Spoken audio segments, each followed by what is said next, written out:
शिंदे यांचा पडलेला चेहरा आणि त्यांच्या चेहऱ्यावरचा उडालेला रंग त्यांच्या मनातली घालमेल दाखवत होता। मित्रहो नमस्कार। देवेंद्र फडणवीस हे अत्यंत चाणाक्ष आहेत, धूर्त आहेत। अर्थात याचा अनुभव सगळ्यांना आणि अनेकदा आलेला आहे, पुन्हा पुन्हा येत असतो। लोकांना कळायचं ते सगळं कळतं। लोक सोशल मीडियावर सुद्धा ते अगदी उघडपणे व्यक्त होत असतात। बघा, जे करायचं आहे ते शक्यतो ते कधी बोलत नाहीत आणि कधी हसत हसत असं काहीतरी करून जातात की सगळं काही झाल्यावरच त्यांच्या या हसण्याचा अर्थ कळतो।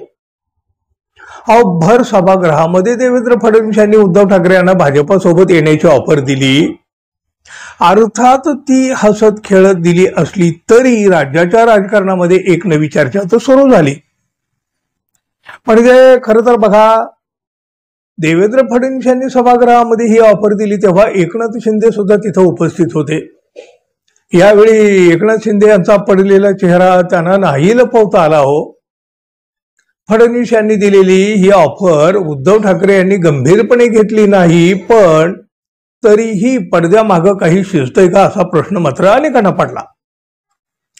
कारण राजकारणात काहीही घडू शकतं हे मागच्या 3-4 वर्षांनी दाखवून दिलंय, तुम्ही आम्ही पाहिलंय।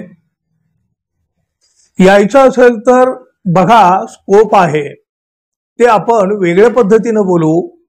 ठाकरेंचा शिवसेना पक्ष आजही आमचा मित्र पक्ष आहे असं म्हणत देवेंद्र फडणवीस यांनी ही ऑफर उद्धव ठाकरे यांना दिली। उद्धव ठाकरे यांनी याकडे खेळीमेळीनं पाहिलं, पण दुसऱ्याच दिवशी फडणवीस आणि ठाकरे यांची बंद दाराआड खलबत झाली ना हो। एकनाथ शिंदे यांच्यासाठी ही धोक्याची घंटा तर असू शकते। फडणवीस आणि शिंदे यांच्यात काही सलोख्याचं वातावरण उरलेलं नाही हे आपण पाहिलेलंही आहे।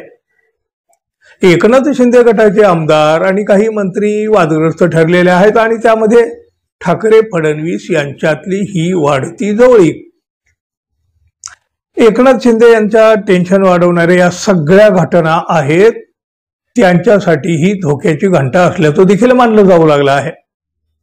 बघा, सभागृहाच्या बाहेर देवेंद्र फडणवीस आणि आदित्य ठाकरे यांची भेट झाली। त्यावेळेला आदित्य ठाकरे फडणवीस यांना म्हणाले, तुम्ही ऑफर दिली आहे म्हणून स्वागताला उभा आहे। आणि मग नेमकं पत्रकारांनी याच विषयावर फडणवीसांना प्रश्न विचारला तेव्हा फडणवीस म्हणाले, थोडं वातावरण लाईटेड राहतं, पण फडणवीस यांची आजवरची राजकीय वाटचाल बघितलेला एक नक्की सांगू शकतात की ते म्हणजे फडणवीस कधीच कोणती गोष्ट सहज मनात आली म्हणून बोललो असं कधीही बोलत नाही। त्यांची गंमत देखील अत्यंत विचारपूर्वक असते आणि कदाचित याचमुळे एकनाथ शिंदे यांचा चेहरा बघण्यासारखा झाला होता। कदाचित ठाकरे बंधूंचे जी सुरू आहे युतीच्या संदर्भातली बोलणी, या बोलणीत मिठाचा खडा टाकण्यासाठी सुद्धा देवेंद्र फडणवीसांची ही खेळी असू शकते। अजिबात सांगता येत नाहीत फडणवीसांच्या खेळीचे अर्थ। उद्धव ठाकरे जेव्हा सभागृहामध्ये आले तेव्हा फडणवीसांनी उठून त्यांचं स्वागत केलं। उद्धव ठाकरेंना शेजारच्या खुर्चीवर बसण्याचं आवाहन केलं, विनंती केली, पण यावेळी एकनाथ शिंदे यांची अवघडल्यासारखी जी अवस्था झाली होती ना, अहो हे चित्र खूप बोलकं होतं, बोलून गेलं सुद्धा। एकनाथ शिंदे यांची देहबोली खूप काही सांगून गेली। शिंदे यांचा पडलेला चेहरा आणि त्यांच्या चेहऱ्यावरचा उडालेला रंग त्यांच्या मनातली घालमेल दाखवत होता। त्यातच हसत खेळत का होईना पण फडणवीस यांनी उद्धव ठाकरे यांना सत्तेत येण्याची ऑफर दिली। फडणवीसांचा हा नेम एकनाथ शिंदे यांचा गेम करणारा ठरला आहे।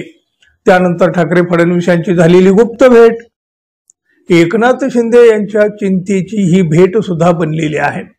या सगळ्या प्रकरणामध्ये फडणवीस यांची खेळी नक्कीच आहे, पण ती काय आहे तो प्रश्न आहे। त्याचे अनेक अर्थ देखील काढले जाऊ लागले आहेत।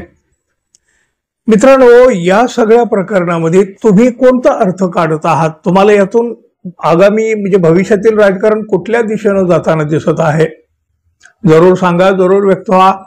आणि आपण अजून आपल्या चॅनलला सबस्क्राईब केलं नसेल तर कृपया सबस्क्राईब करावं ही अपेक्षा तर आहे।